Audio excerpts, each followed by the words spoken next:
Hello बच्चों, कैसे हैं आप। मेरा नाम है गौरव मिश्रा और स्वागत करता हूं मैं एक बार फिर से आपका अपने चैनल पे। बच्चों, आज के इस वीडियो में हम लोग बात करने वाले एक बहुत ही मजेदार टॉपिक के बारे में जिसका नाम है यूट्रोफिकेशन।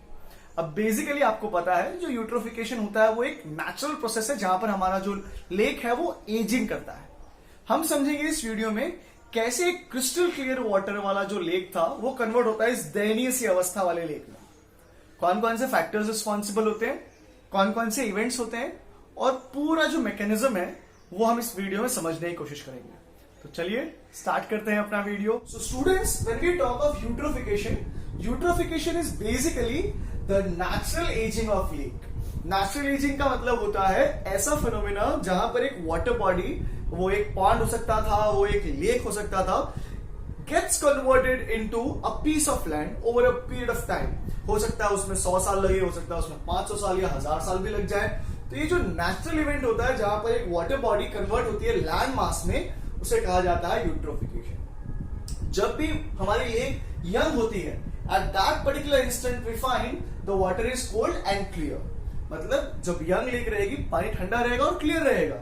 तो यहां पर हमें ऐसे ग्रुप ऑफ प्लांट्स देखने मिलेंगे जो थोड़ा कम टेम्परेचर प्रेफर करते हो। ठीक है, we want have plant group जिसका टेम्परेचर ज्यादा रहे, जिनको ज्यादा टेम्परेचर ऑप्टिमम रिक्वायरमेंट रहता है। ठीक है, वो क्यों बता रहा हूं लास्ट में आपको समझ में आने वाला है। ठीक है, आगे देखिए, जब हमारे ये जो वाटर बॉडीज होती हैं, बीट पॉन्ड और बीट लेक, तो इनके अंदर क्या होता है, they receive water from different streams.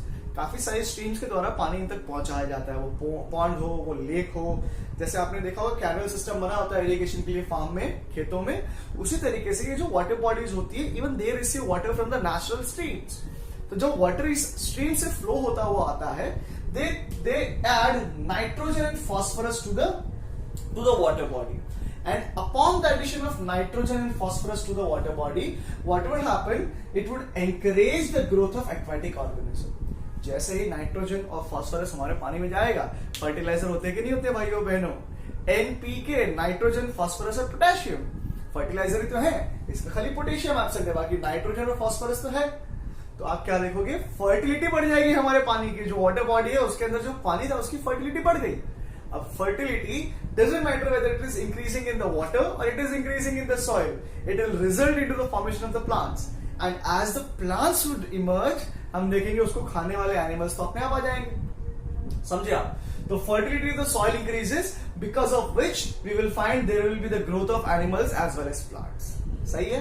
अब जब बने हैं, पैदा हुए हैं, तो स्वाभाविक सी बात है वो लोग मरेंगे भी। एंड जब वो मरेंगे तो ये प्लांट और एनिमल क्या थे, सब ऑर्गेनिक मैटर थे। तो जब ये मरेंगे तो ये सारा ऑर्गेनिक मैटर कहां जाएगा? माइक्रोब्स भी यूज करेंगे, सही बात है। दूसरा, धीरे धीरे ये क्या होने लगेगा, सेटल होने लगेगा नीचे। अगर मान लो ये आपका लेक था, ये आपका पॉन्ड था, वाटर बॉडी थी, तो आप क्या देखोगे, ये जो ऑर्गेनिक मैटर था, इनके जो डेड रिमेन्स थे, वो धीरे धीरे यहाँ पे नीचे सेटल होने लगेंगे। माइक्रोब्स तो यूज करेंगे, ठीक है, माइक्रोब्स यूज कर रहे हैं, अनडाउटेडली माइक्रोब्स यूज कर रहे हैं, बट उसके अलावा वी विल फाइंड यहाँ पे सेटलमेंट होने लगेगा नीचे। जब ऐसा सेटलमेंट है ना बच्चों, बहुत समय के लिए होता है, तो हम देखते हैं रिमेन जो है यहाँ पे पाइलअप करने लग जाते हैं। ये जो ऑर्गेनिक मैटर था यहाँ पे पाइलअप करने लग जाएगा, resulting into my lake being shallow. देखिए, पहले हमारे लेक का डेप्थ कितना था, अप्रोक्सीमेटली इतना। ओके, थोड़ा सा यहाँ पे लेवल बराबर नहीं, हाँ इतना लेवल हो रहा था। हाइट थी h, फिजिक्स के टर्म में थोड़ी सी बात कर लेते हैं। ठीक है, ये आपका h था।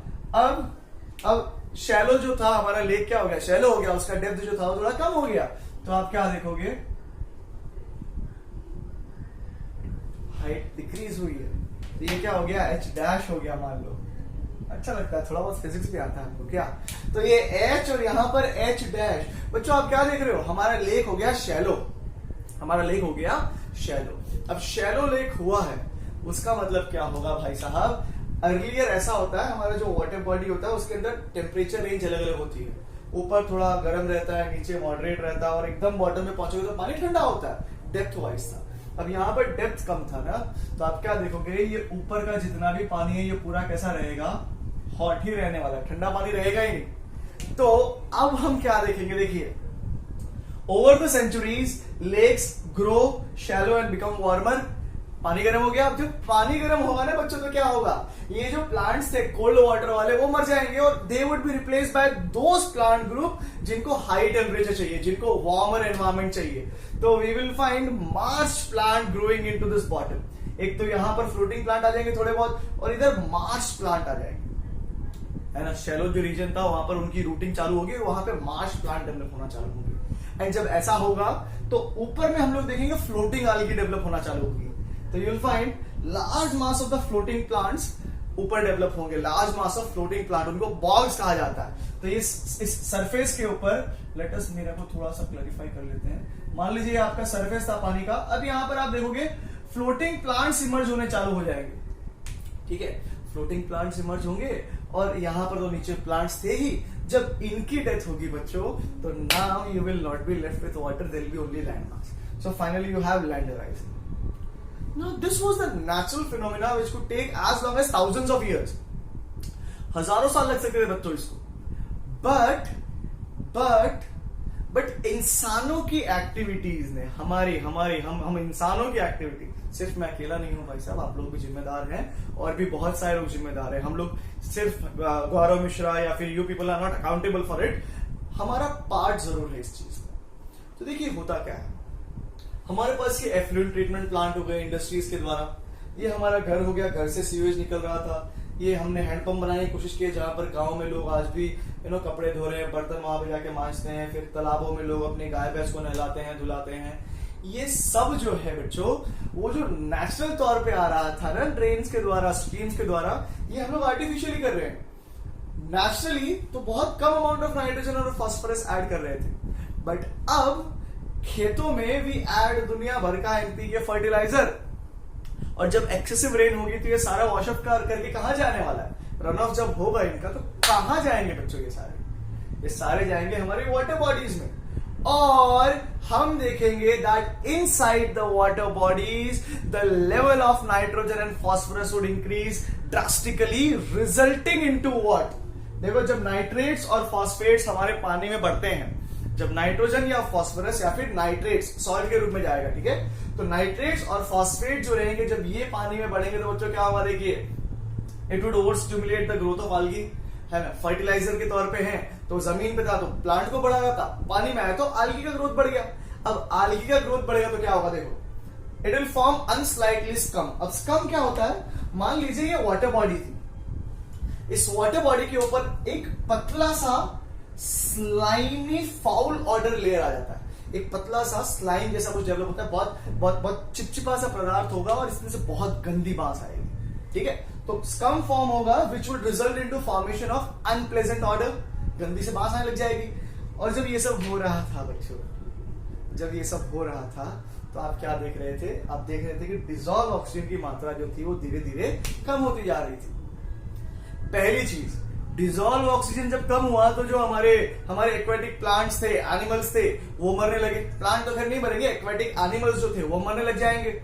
उसके अलावा कुछ ऐसे जो ढीठ रहे होंगे, बोले नहीं हमको ऑक्सीजन से फर्क नहीं पड़ता, हम तो कम ऑक्सीजन में भी जिंदा रह लेंगे, तो उनको मारने के लिए ये सब जो हम कर रहे थे ना एफ्लुएंट ट्रीटमेंट प्लांट में, हमने केमिकल्स यूज करे थे, हमने दुनिया भर की इंडस्ट्रीज के द्वारा केमिकल जनरेट करे थे। All those substances are toxicants. तो ये जो पोल्यूटेंट और टॉक्सिकेंट्स थे, ये क्या करेंगे, ये उन मछलियों को या उन ऑर्गेनिजम्स को मार देंगे जिनको डिसॉल्व ऑक्सीजन से फर्क नहीं पड़ रहा था। फर्क तो यार सभी को पड़ता है ना, बट कुछ लोग थोड़े रेजिलियंट होते हैं। तो आप क्या देखोगे, ऐसे जो रेजिलियंट थे उनको पोल्यूटेंट्स के द्वारा मार दिया जाएगा। तो आप देख रहे थे ये इवेंट जो नेचुरली होता है उसको हजारों साल लग रहे हैं, और ये जो हमने किया है ये केवल कुछ 100-200 सालों के अंदर ही हो जाता है। तो इस इवेंट को हम लोग कहते हैं एक्सेलरेटेड यूट्रोफिकेशन। इसे कहा जाएगा एक्सेलरेटेड यूट्रोफिकेशन या फिर कल्चरल यूट्रोफिकेशन। समझे बात।